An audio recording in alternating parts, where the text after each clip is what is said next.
Mill's methods are ways of identifying the causes of particular or general effects. So the first thing we need to do in order to get an understanding of Mill's methods is to understand what causes and effects are. A cause is an object or event that brings about an effect. An effect is a change in the normal state of some object or event. It is the product of some cause. The normal state of some object or event is defined by the typical pattern of behavior indicated by the history of the object or event. So when we want to know what the cause is of a particular effect, we are interested in finding out what object or event was responsible for bringing about a change in some other object or event. Notice that the terms cause and effect are relational terms.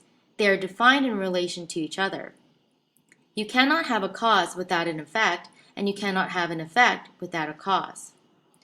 Also, do not confuse the word affect with the word effect. Affect as a noun refers to something like feelings or emotions. As a verb, affect refers to the act of having an effect on something.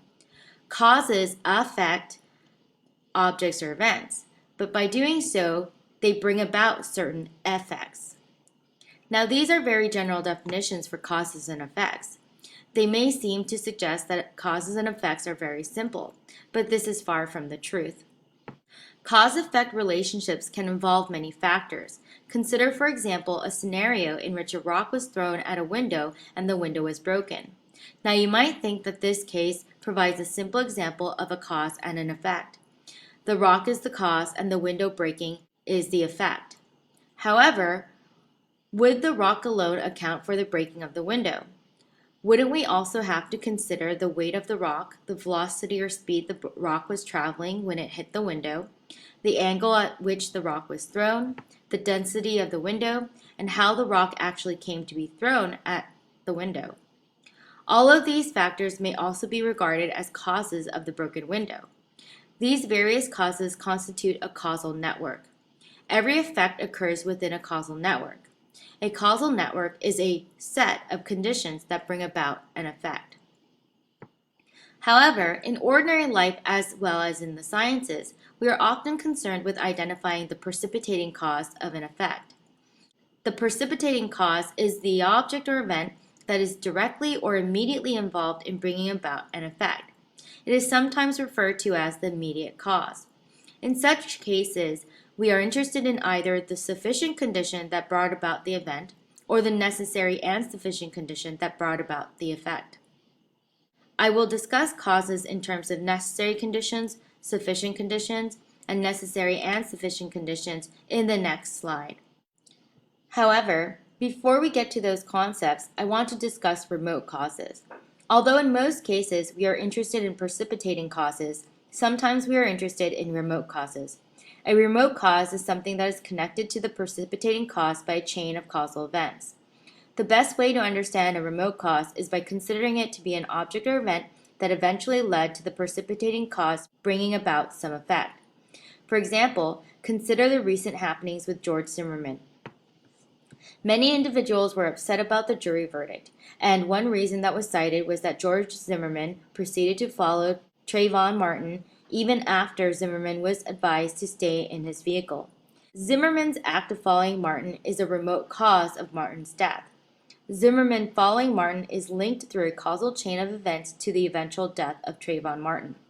However, simply because a cause is a remote cause does not mean it is not important.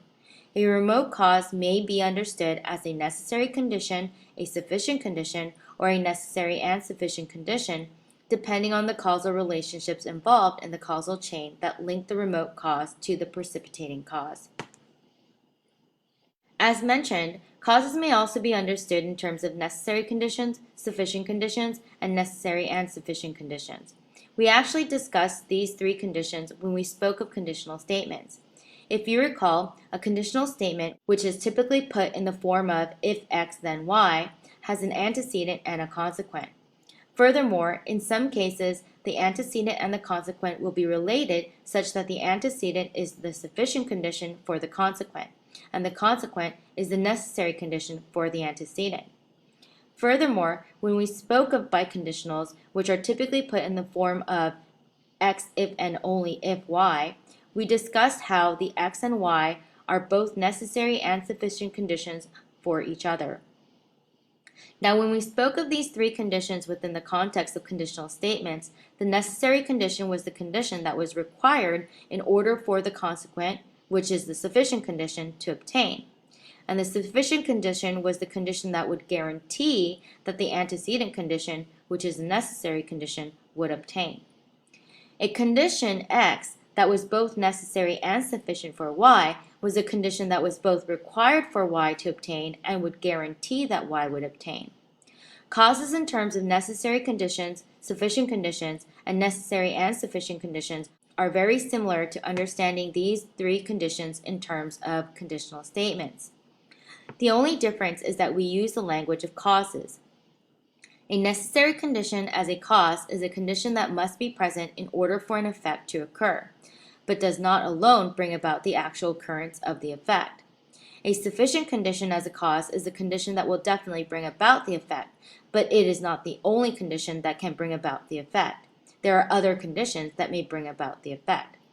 A necessary and sufficient condition as a cause is a condition that is both necessary and sufficient for bringing about the effect. To illustrate a bit further what these three conditions entail, consider the following. First, any causal claim can be put in the form of x caused y, where x is a cause and y is the effect. Now, given this, a necessary condition as a cause is a condition that must be present in order for an effect to occur, but it does not alone bring about the actual occurrence of the effect. It is a condition that is required for the effect to occur, but does not guarantee that the effect will occur. For example, getting a passing grade or above in your college courses is a necessary condition for you to graduate from college.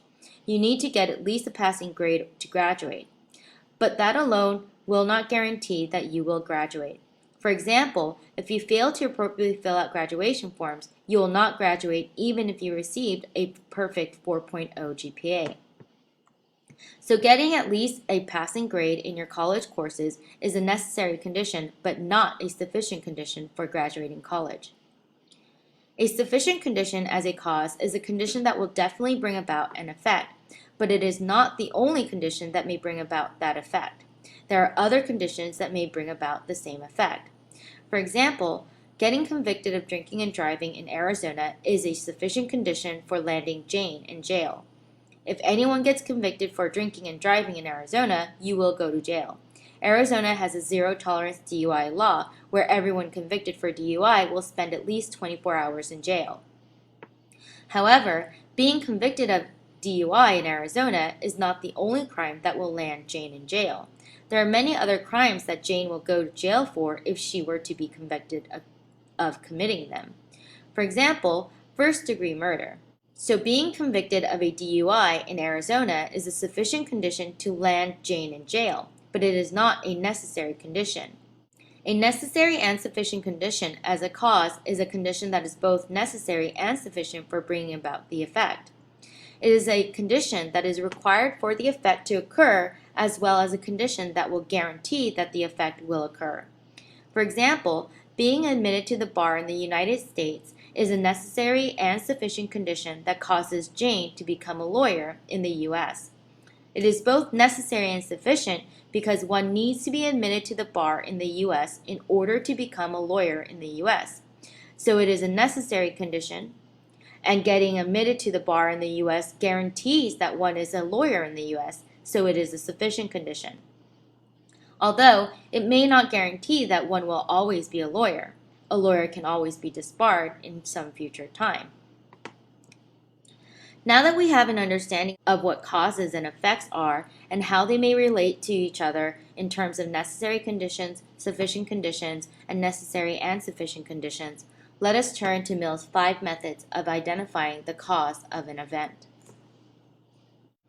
John Stuart Mill was a British philosopher. He wrote on philosophy of science, ethics, political philosophy, and economics. He developed the basic principles of experimental science in the System of Logic, which was first published in 1843. And it was in this work that he introduced the following 5 methods for identifying a cause of an effect or a causal relationship. These methods are the method of agreement, the method of difference, the joint method of agreement and difference, the method of residue, and the method of concomitant variation. The first four of our methods are more so focused on identifying the cause of an effect, whereas the last method is more so aimed at determining whether or not a causal relation obtains between one event and another. Now, before we move on to discuss each of these methods in a bit more detail, there are a couple of things to keep in mind. First, John Stuart Mill did not differentiate between causes as necessary conditions, sufficient conditions, or necessary and sufficient conditions. However, we will do so, and we will discuss how his 5 methods may or may not help identify causes as necessary conditions, sufficient conditions, or necessary and sufficient conditions. Second, Mill's methods are not foolproof methods. So employing any one of Mill's methods will not guarantee that what is identified as the cause is actually the cause. However, also keep in mind that any causal argument will be an inductive argument. So the fact that the premises do not guarantee the conclusion is not a weakness of any causal argument. What will be problematic for causal arguments that use something like Mill's methods to support its conclusion is the way in which the premises are actually related to the conclusion in question. We will discuss more about evaluating causal arguments later on toward the end of this lesson. However, in order to understand how to evaluate causal arguments that employ Mill's methods as reasons, one must first understand what Mill's 5 methods are and how they work. So let us now turn to the first method, the method of agreement. The method of agreement aims to identify a single factor as a cause of an effect by identifying a factor that is shared by several occurrences or positive cases of the same type of effect. The method identifies the cause as a necessary condition of the effect. We would employ the method of agreement in the following way. Our first step would be to create a chart by using each positive case of the effect to define a single row of our chart. And we would use each known possible cause to define a single column on our chart. Then we would place a check or a star in the cell where a possible cause was present when the effect was also present. And we would leave blank or place a dash in the cell where a possible cause was absent when the effect was present. After we have entered all the information we have in accordance with the second step, we would then go on to look for a single possible cause, which is a single factor that all the occurrences of the effect have in common. According to the method of agreement, the factor that is shared by all the occurrences of the effect, i.e., all the positive cases of the same type of effect, is the cause of the effect. So consider this example. In this example, 3 people get food poisoning in a restaurant: John, Robert, and Christina. John ate spaghetti, bread, and the appetizer. Robert ate fish and the appetizer. Christina ate ham, bread, and the appetizer. Now the question is, what is the cause of the food poisoning? Now, because we are dealing only with positive cases of the effect, using Mill's method of agreement would be appropriate since it only deals with positive cases of an effect. In order to employ Mill's method, we would go ahead and create a chart as directed by the first step. We would use each positive case of the effect to define a single row on the chart, and we would use each possible cause to define a single column on the chart. Notice how in our example, all the positive cases are listed in the first column, one after the other. Thus, each positive case defines a single row in our chart. Also, each possible cause is written in a single column across the first row. Thus, each possible cause defines a single column on our chart. Each blank cell would thus lie at the intersection of a positive case of the effect and a possible cause, thus indicating a possible relationship between the effect and the possible cause in question. After creating our chart, we would enter what we know about each situation in which the effect occurred. For example, we know that John ate spaghetti, bread, and appetizer. So we represent this information by placing a check in each cell where the instance of John's food poisoning, which defines the entire second row of our chart, intersects with the columns for spaghetti, bread, and appetizers. For all the remaining cells, we leave blank. Note that in this case, we are using checks and blanks. I will maintain this throughout the lecture. Your text, however, uses stars and dashes. You should be familiar with both. Now that we have entered all the information we know regarding John's case of food poisoning, we would move on to Robert's case and then to Christina's case. So for Robert, we know that he ate fish and appetizer. So we would place a check where the row that is defined by Robert's case of food poisoning, which is the third row, intersects with the column for fish and the column for appetizer. And we would leave the rest of the cells in Robert's row blank. For Christina, we would place a check in the cell where the row that is defined by her case of food poisoning intersects with the column for ham, bread, and the appetizer, and we would leave the rest of the cells in her row blank. Finally, we would see which single column is shared by all the positive cases of the same type of effect. We would do so by seeing which column had a check for every row. Notice how in our example, the appetizer column has a check in every row, and no other column has a check in every row.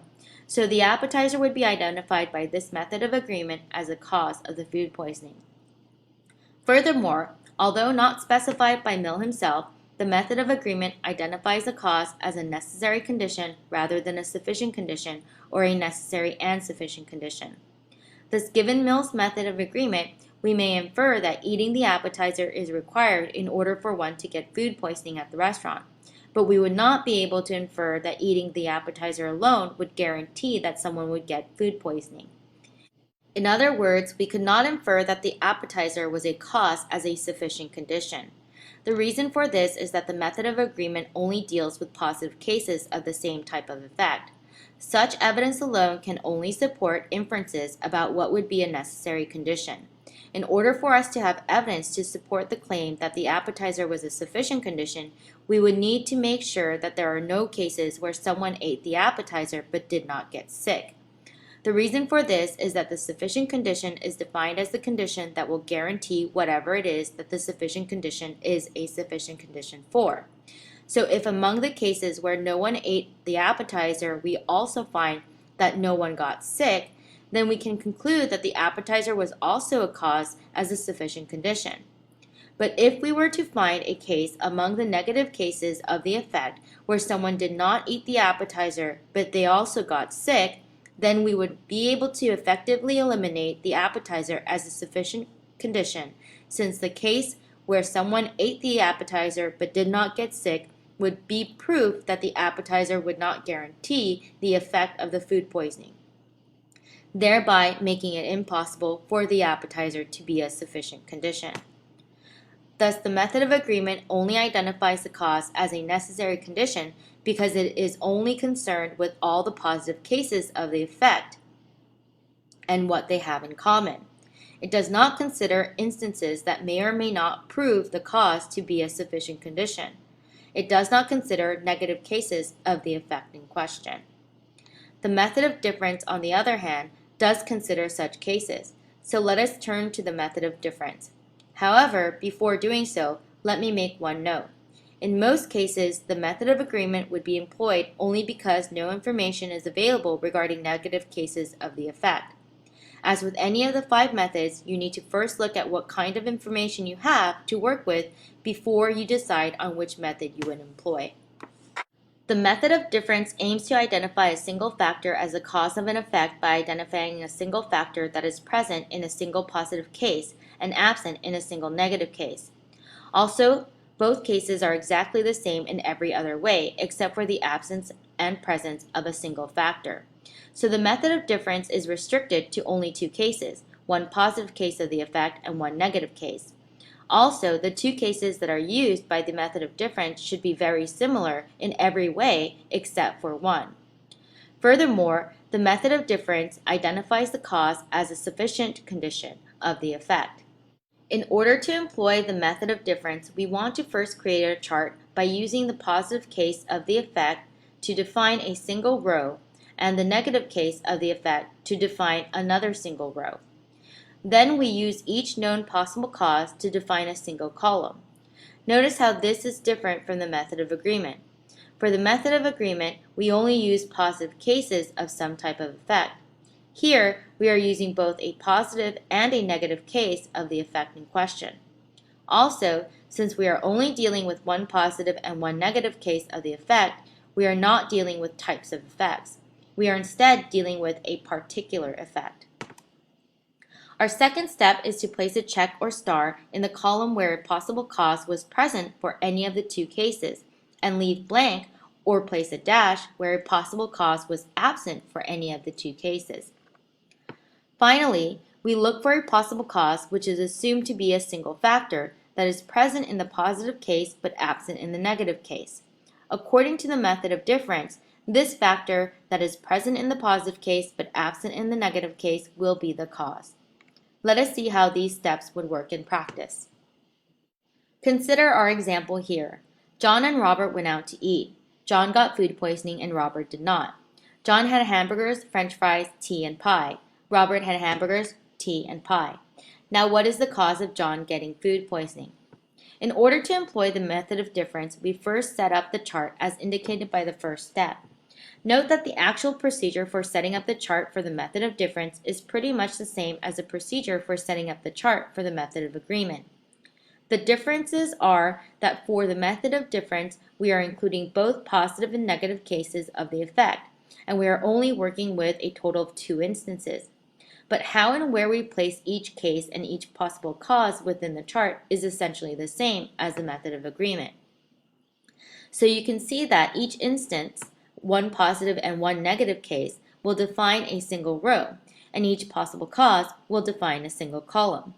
Now, after setting up our chart, we want to input our information as instructed by the second step.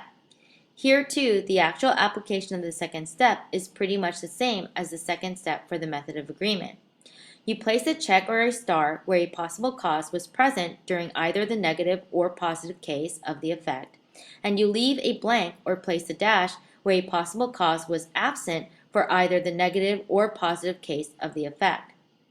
So you can see with our example, since John had hamburgers, french fries, tea, and pie, and he got food poisoning, this tells us that hamburgers, french fries, tea, and pie were all present during the occurrence of the effect. So we place a check in the cells where the columns for these items intersect with the row for John's case. Also, we can see that for the row that represents Robert's case, we only have the cells that intersect with hamburger, tea, and pie checked. This is because, according to the information we have, Robert only had these 3 items. Finally, we want to see if there is a single condition that is present in John's positive case of food poisoning, but absent in Robert's negative case of food poisoning. Notice how French fries were present in John's case, but absent in Robert's case. Also notice that both John and Robert have in common all the other 3 factors. Thus, the method of difference identifies the French fries as the cause of John's food poisoning. Furthermore, unlike the method of agreement, the method of difference only identifies the cause as a sufficient condition. The reason for this is because a sufficient condition is defined as the condition that will guarantee that the effect will occur.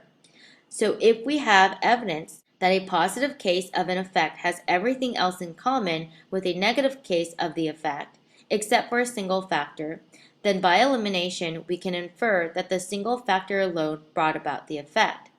Thus, if we had the single factor, the effect would be guaranteed. This, of course, does not mean that no other causes would be able to bring about a similar type of effect. It simply means that for the effect in question, this single cause was capable of bringing about the effect by itself. Now, you might be concerned with the phrase bringing the effect about all by itself. You may want to argue that the information we have is also consistent with the conclusion that hamburgers was a necessary condition and that all the other 3 conditions along with hamburgers are jointly sufficient.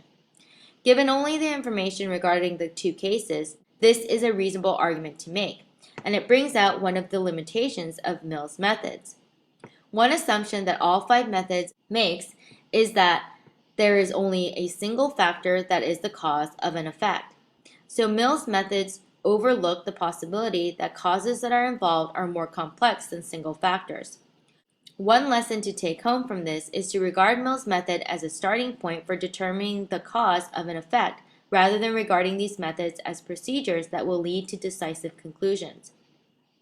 For even if it were the case that the cause of John's food poisoning was that he had hamburgers, french fries, tea, and pie together, so they are jointly sufficient, Mill's method would still be able to identify the french fries as a cause, which would allow for further testing and perhaps progress towards identifying the necessary and sufficient causes.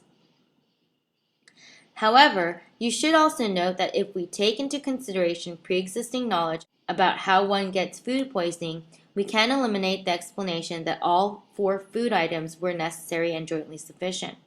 This is because we know that food poisoning does not work in this way. We get food poisoning anytime we consume a single item that was either undercooked, spoiled, etc.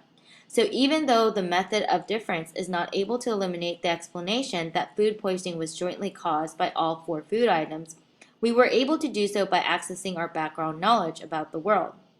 Note that this is something you will have to do when evaluating inductive arguments.